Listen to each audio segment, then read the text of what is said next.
Morning guys, my name is Cory Talaska, and today we are taking a small break from doing the FD recap stuff, and we are going to be digging the backup engine out of the trailer, getting into the shop, and talking about what the hell is going on with the E46 and what's in store for next year with that car. So let's do it.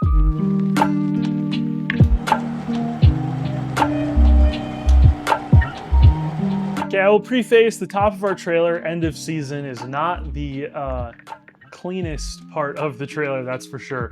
Everything on the lower deck we keep kind of organized. Up here, the dance floor, because we're just a one-car team with a decent-sized trailer, it ends up being the catch-all for a bunch of stuff. So maybe next year I'll try to do something a little bit more organized. I need to put some load bars and some racking or something to keep tires and wheels kind of locked in, and then just some sort of container storage. A lot of stacker trailers like this have like wall cabinets, or the front dance floor is a lot more put together and organized.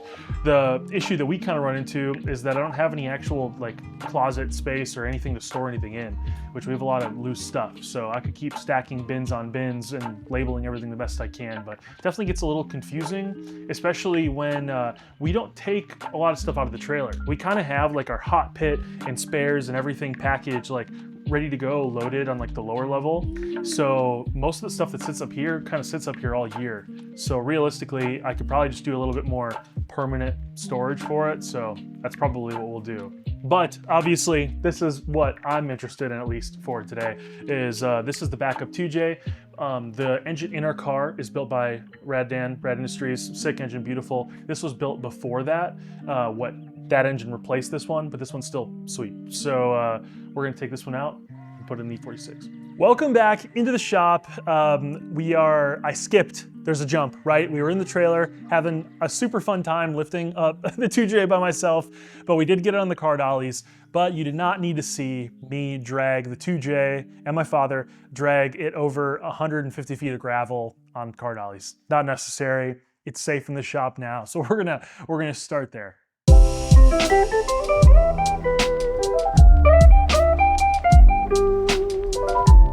So quickly, before we go into kind of this engine or the E46 in general, I kind of want to talk about like why are we even doing this? Some of you that watch probably know or have seen the car at FD is the E46 did used to run and drive down the street normally. It was fine, but there was a few mishaps too, in fact, that led us down to this path. And then also I think this is probably where we were going to end up anyway, but this is kind of what happened. We used to have just an M54 supercharged in it, super basic, pretty simple. The M54 was untouched, didn't break it open, OEM. We were lucky enough to put it on Link, which made probably everything safer. We definitely made more power than what the like flash tune kit from Active Auto Works probably made. Actually, not probably, for sure it did. And we ran on E85, and it was honestly a fun car. There was nothing bad about it. I did blow up the first engine, not at all because of the supercharger or tune, but because I drove through a puddle. So that was sick and entirely my fault. I should not have been driving the car. I should have looked at the weather. I should have done a million other things other than drive through the puddle. So I will live and learn on that one. That engine is in the back, completely torn apart. But I got another engine, another M54 from Max Crocker over in Minnesota, put that in, car drove the grid life, was sweet, took it to the US Air Drift event. It was a functioning car, but it just wasn't gonna fit in this slot of pursuit that I was looking for to fill a practice car. Now, I knew that, like I knew it wasn't gonna be as drivable and like wasn't be able to do a ton of grip setup and all this stuff with it, but it did drive really nice when it drifted. It made me realize that I liked the E46 a lot. Now we are gonna be putting E36 front knuckles and everything on this car. Currently it does have E46, but the car drove fantastic, only making, I think we made like 310 horsepower just on E85 at, I think like 9 PSI a boost was what the pulley made. I knew that there was obviously a huge gap between the Pro car and the E46, but I think after blowing up the first engine, putting in the second one, and it just not ticking a box that I was looking for, we had this engine. It existed already just as a spare for that, but you know, knock on wood, it's been just kind of sitting for like gonna be going on 3 years now. So what we did is we're like, okay, this is gonna go in the Pro car, or in the E46. That's sweet. Now it'll be a lot more functioning. There's already a bunch of stuff which we'll go over done to the E46 that makes this make sense. And all we had to do was kind of check valve lash, which I'll get into later, and make some adjustments. So now let's crack into the engine. All right, so this is a JDM 2JZ GT, same as the Pro car.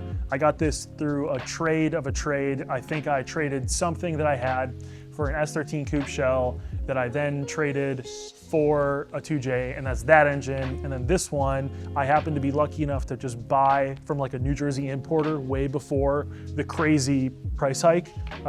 So we got kind of lucky and was able to put an actual, both my 2Js are JDM 2JZ GTEs. Now, the inside of this bad boy, like I said, it is 10-to-1. We're running CP 10-to-1 pistons. It has Manley H-Tuff rods. We're looking at BC 272 cams, which is different than the Pro car. The Pro car is 264s. I honestly don't know what I like better. I might like the 272s in the Pro car more than the 64s now with the bigger turbo, but regardless, we're not gonna crack the inside of this engine open, so we're just gonna run it as is. It has BC 300 valve springs, BC titanium retainers.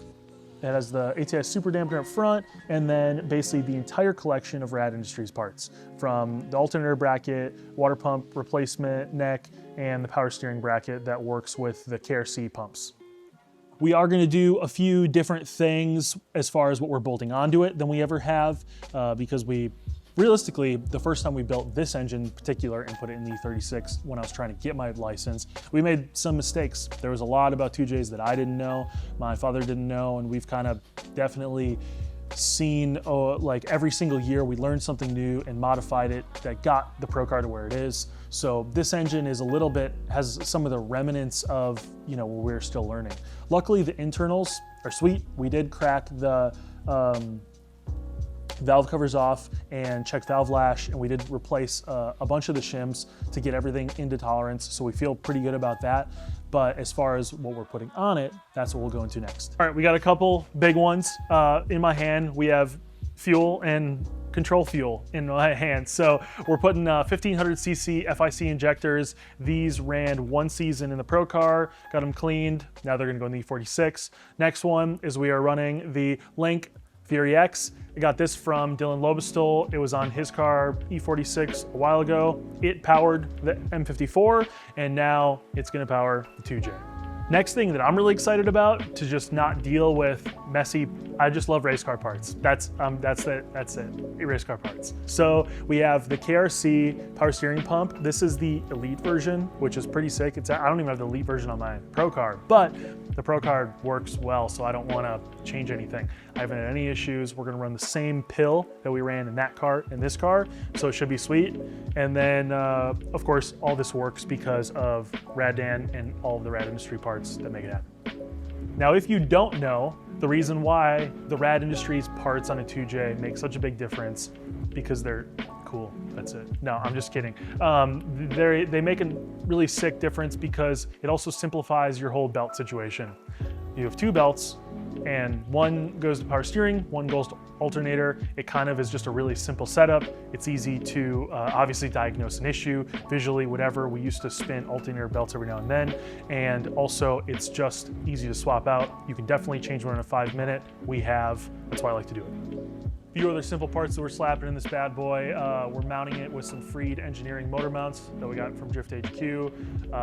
Also got from Drift HQ the PMC chassis mount shifter, which I really liked behind the 6-speed. Our new trans, I will definitely probably like it for. All right, this is where I'm gonna get clowned for, is the exhaust manifold that we are running is a CX Racing manifold, is the one we ran for the first 2 years of the Pro car iteration, first in Pro-Am and then the first season. Cory Misko may have welded it back together 2 to 3 times, but it does work, it does function, it doesn't creep bad, especially after Cory fixed it. And when I say creep bad, it actually didn't creep at all. So I'm pretty confident that it'll at least work for the first iteration of the E46, and that's gonna be paired with, currently, I have a Tile 44mm wastegate that we'll keep on there for now. And as far as the dump tube, I honestly don't know what I'm gonna do with the wastegate. I don't really want to go out the hood like I usually do because this car is a street car, but might just go straight down and recirc. It's just going to be between one of those two. So one of the coolest things that we keep on our engine are these Bubba Built intake and exhaust 3D printed cover plates. It's what's kept this engine safe sitting in the back of my shop for the last couple of years. So I'm gonna have the link in those in the description to go buy these for not just 2J, but M50s and a bunch of other stuff. And honestly, that's the engine setup. That thing's gonna go in there. All those parts are gonna get bolted on there and swung right in. As far as trans, there was a scenario where I actually did purchase a PMC adapter kit. That exists. That's for sale now, so buy that. But the Pro car is now getting a new trans. That's getting a fresh GSR. We'll talk about that in another video. But so a couple of you can probably guess, but guess what's going in this. If you guessed my 4-speed Samsonis, you win nothing. But yes, this is what's going in.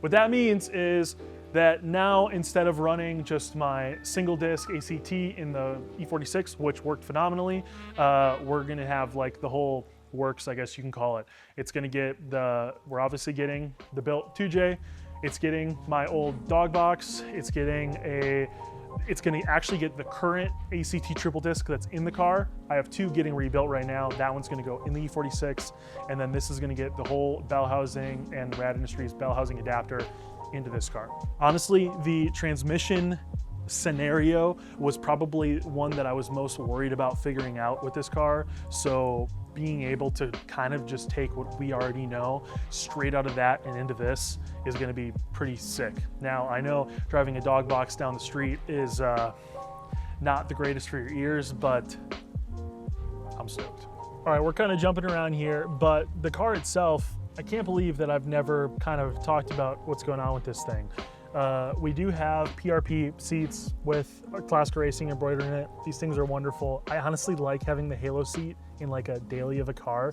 It's kind of relaxing in a sense. We have our signature Grip Royal Talaska Racing steering wheel. And I did have a couple little things in here to make it kind of more functional because I took advantage of having Link on it. So because we had Link on it, it made a few other things a lot easier. I just put in a small 4-switch arc panel that I had from years ago on an old build with the E46 because I didn't have to control that much because we put the standalone ECU in it and it's able to kind of control pretty much everything. But the biggest thing that I put in here that I honestly really like is this is my first time dealing with a PowerTune dash. This thing is sweet. It's basically like a super modded Raspberry Pi that controls everything, or not really controls, but just monitors everything and anything you want. It does have GPS enabled. It has kind of all the cool bells and whistles. It's basically a little computer in your dash. It's also pretty inexpensive. And then my buddy Sam, who owns Bubba Built, of the covers I showed you, also 3D printed a really nice bezel that the PowerTune just bolted into, which he also has on his website that's in the description. Mounts for the Link dash for the PowerTune into not just E46 like bezels, but E36 as well. And I think that's always in constant development. All right, some of the coolest things in this car, in my opinion, aside from the 2J, because it's not technically in the car yet, is the suspension and the steering and steering components, everything, all 4 points of the car. Because this year, while we made the switch to YSFEB in the Pro car, we simultaneously did it to the E46. The car technically hasn't driven with all this stuff yet, but it does have full M3 rear trailing arms, all the control arms, full YSFEB in the front, and then of course we're running the yellow speeds. We're running the extreme lows in this car. I think the front might get swapped to a spare set of 3-ways that I have from the other car, strictly because I'm switching everything to E36 knuckles, but it drives really well. Arguably, you know everything now. You don't know anything that I don't know. If I don't know something that I'm doing to this car, that means that I haven't made the decision yet. There's a few things that are probably a little bit up in the air yet, one being the cage. And it's not if I'm putting a cage in, it's just when. I do have a kid's cage for the E46. It's back there on a pallet, ready to go. But I think just because the car has been down for so long, what I'm gonna do first is I'm gonna put everything together. As soon as I get the parts from Samsonis to rebuild the transmission, I'm going to just put this thing in. I pretty much have everything else to kind of complete the build entirely. The only thing that I'm waiting on, which will probably be done right after SEMA, is my beautiful friend and spotter, Jelani, is taking care of repinning a 2JZ harness that I used to have, that actually was the original on this when I used to run AM Infinity. So I have basically a full Wiring Specialties harness for this, but it's wired for the wrong ECU. So he's repinning everything, and then anything that I don't have, I'll just use the auxiliary plug on the link to kind of add anything that's left over. All right, that's it.